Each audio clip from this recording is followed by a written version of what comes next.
2 weeks ago, it was Trump who forgot the name of his own wife.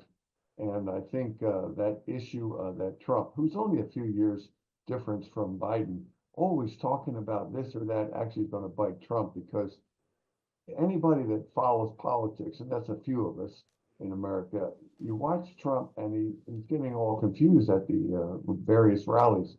The special prosecutor who investigated President Biden's retention of classified government documents has said he did not treat him unfairly when he concluded that the president was a well-meaning elderly man with a poor memory. Robert Hur, who decided not to prosecute the president, defended his 345-page report as he gave evidence to the Republican-led House of Representatives Judiciary Committee. He faced hostile questioning from members of both the Republican and Democratic parties, but Hur rejected any notion that his report was biased and refused to agree with the suggestion that Biden was senile. He set out his findings. We identified evidence that the president willfully retained classified materials after the end of his vice presidency when he was a private citizen. This evidence included an audio-recorded conversation during which Mr. Biden told his ghostwriter that he had, quote, just found all the classified stuff downstairs, end quote. When Mr. Biden said this, he was a private citizen speaking to his ghostwriter in his private rental home in Virginia. We also identified other recorded conversations during which Mr. Biden read classified information aloud to his ghostwriter. We did not, however, identify evidence that rose to the level of proof beyond a reasonable doubt. Because the evidence fell short of that standard, I declined to recommend criminal charges against Mr. Biden. Well, that was Robert Hur setting out his position, defending his report. Let's talk to Bob Mulholland, who's a longtime friend of the Biden family and also Democratic National Convention superdelegate. Good evening to you, Bob. Hey, good evening. What do you make of what you heard from Robert Hur today, clearly standing by those controversial comments that he made? Well, Mr. Hur is a Republican, a financial contributor to Republican politicians. And the fact that he didn't state to the Justice Department that we need to prosecute is all the evidence you need. This will soon be forgotten about. But Hur is groveling up to Trump, hoping that if Trump gets back into the White House, which is not going to happen, that maybe Trump will hire Hur and put him into the White House. So that's all that's about. But Robert However, Hur insisted, didn't he, that he was not politically motivated, that he'd simply looked at the evidence and as a lawyer and a special prosecutor, that he carried this out based on his evidence and those were his findings. well, would it be better for the American people to hear that a special counsel, which is chosen by the Justice Department, actually had no involvement with any political campaigns, but Mr. Hur is very involved with the Republican Party. And again, the fact that he did not advocate, suggest that any prosecution against President Biden is all you need to know, versus the prosecution is going forward against Trump, who, when he finally admitted that he had boxes and boxes of classified documents, he tried to hide them, and that's why Trump is being prosecuted. Yeah, and President Biden clearly did decide to cooperate when these classified documents were found at his home. But I mean, the controversial finding that Robert Hur made was that Joe Biden's a well-meaning elderly man with a poor memory. Do you think that's an accurate description? No, any American and tens of millions watched the State of the Union last week, and CNN poll of those people, of the millions that watched it, 64% had a favorable view. Look, at 2 weeks ago, it was Trump who forgot the name of his own wife. And I think that issue that Trump, who's only a few years difference from Biden, always talking about this or that actually is going to bite Trump, because anybody that follows politics, and that's a few of us in America, you watch Trump and he's getting all confused at the various rallies. So I think at one point we may see Trump just in a daze for like 30 or 40 seconds at one of his mics trying to figure out where he's at. Well, clearly, Donald Trump, as you say, is not so much younger than Joe Biden. But I mean, the president does seem to have at times got confused as to who is now the current leader of major allies such as France and such as Germany. He gets his countries muddled up. I heard him talking about airdrops to Gaza and then started talking about airdrops to Ukraine, which is clearly not something that's happening. Are you not concerned that those slip ups are going to be damaging as this election campaign unfolds? Experts will tell you that it's very normal for human beings, especially in a lot of tense moments, to misstate a name and or a country. No American, look, it's 2/3 of American people don't even have a passport. So not that any American would say, oh, he doesn't know about Ukraine or didn't know about this. Bottom But this line is the is, president of the United States. We'd expect him to be clear about which country he's talking well, about. the real evidence is President Biden, as he goes day to day, 24 hours on his job, he does the right thing. There's no mix up there. Unlike Trump, who's meeting with dictators like the Hungarian president. Now, why do we have an Hungarian president in America meeting with Trump, who is a presidential candidate? That's against the law, but I guess that doesn't matter to Trump. Are you concerned that those questions about Joe Biden's age and the incidents when he does appear to get confused are going to cost you votes when it comes to that election? Because it's clear that even some Democrats and Democratic voters are really worried as to whether Joe Biden has what it takes to serve another term in the White House. I think in the American media for the last several months, that is what you constantly heard. And then all of a sudden, the tens of millions of Americans who don't normally pay attention to politics watched the State of the Union, and all of a sudden came out of the view, hey, that's a different President Biden that we've been talking about. And that's the bottom line for Americans. It'll be a 50-50 race come November. Biden will be reelected. And sure, some people on exit poll will say, I wish he was younger.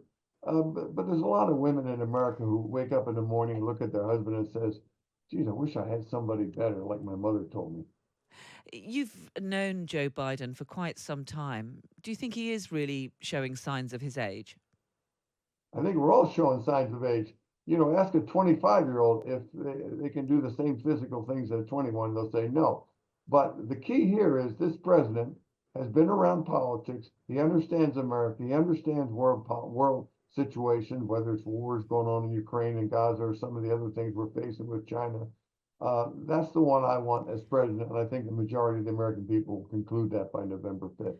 But the American people surely will be looking for more than that. They'll be looking more than just somebody who's experienced and knows what they're doing. I mean, they'll want to know that he's going to make a big difference and change their lives for the better. I mean, one of the big issues, I was in the United States last week talking to people, is they don't feel that they're better off. Clearly, there have been problems with inflation. Clearly, we've had the pandemic and so on. But what has Joe Biden got that he can actually offer them to actually enthuse voters? Because at the moment, that does seem to be lacking. Well, I think any president running again for reelection can't spend most of the time talking about what they've accomplished. They have to spend most of the time talking about what they want to do in the next 4 years.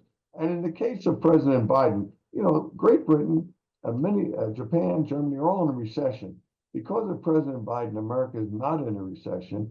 And latest polls show the American people are starting to turn on the issue of the economy as they start to understand, oh, prices have gone down, things are a little cheaper, things are getting better. And, we got until November. So hopefully no other wars start to distract the American people and the American economy. So I think we're doing fine. I just remind your listeners in 1983, President Ronald Reagan had a 39% favorable rating. The following year, he won 49 out of 50 states. There was a lot of pundits saying, oh, Reagan shouldn't run. He's in such political trouble. Today's trouble is not tomorrow's or not next November 5th. That's what we're going to focus on. And now that the primaries have basically concluded delegate-wise, tonight, I think candidate Trump and President Biden will have enough delegates to say they're the nominees. Most voters will say, okay, we got these two candidates. Let me focus on them. So, do you think that President Biden can turn this around? At the moment, Donald Trump does appear to have a small but a significant lead in most of the polls. Well, actually, in the last few days, I think it's been 5 polls out since the State of the Union, and all 5 now have President Biden up by 2 to 4 points, all as a result of the American people seeing the real President Joe Biden give that speech for an hour plus last week. Does that mean we won? No, it just means that just what we thought on the Democratic side. Let's get this race started, and then the American people can forget their idea of, oh, I wish I had somebody in their 40s like John Kennedy in 1960. That's not the reality. The reality is we got 2 older guys. One of them wants to dismantle our healthcare system. One of them wants to cut Social Security, and the other, President Biden, is going to work on behalf of the American people. Do you think he will go head to head with Donald Trump in presidential debates? Well, historically, yes. Historically, a bipartisan commission sets those 3 presidential debates. They are set. They are scheduled for, I think, September and October, 3 different universities. And President Biden will be there, and let's see if Trump shows up. You mentioned primaries. We've got more taking place today, haven't we? Georgia Yes. holding its primaries. There's also primaries taking place in Mississippi, Washington, and a couple of other smaller places. Is this going to be the night that Joe Biden gets over the threshold to be confirmed as the Democratic candidate? Yes. And how significant is that? How much does it matter, given that essentially he hasn't really faced any rivals? Well, versus 6 months ago when there was still talk, oh, President Biden will drop out and all that stuff. That's all history now. And I think the most important thing the American people will learn in the next few days through various means, social media, newspapers, radio, that this is it. Trump versus Biden. And these are the 2 you're going to be hearing from for the next several months. But most Americans uh, will pay very little attention until after Labor Day, our Labor Day in September. And that's when the American people say, okay, I got to spend a few minutes every day to find out what's going on. And hopefully the economy is continuing to get better. You know, maybe that'll happen in Great Britain, Japan, and Germany, but right now they're all in recession and we're not. Most Americans would have no idea that many of our allies are in a recession. They just think we're the ones hurting. Actually, we are the ones that come out of the invasion of Ukraine in better shape than most countries.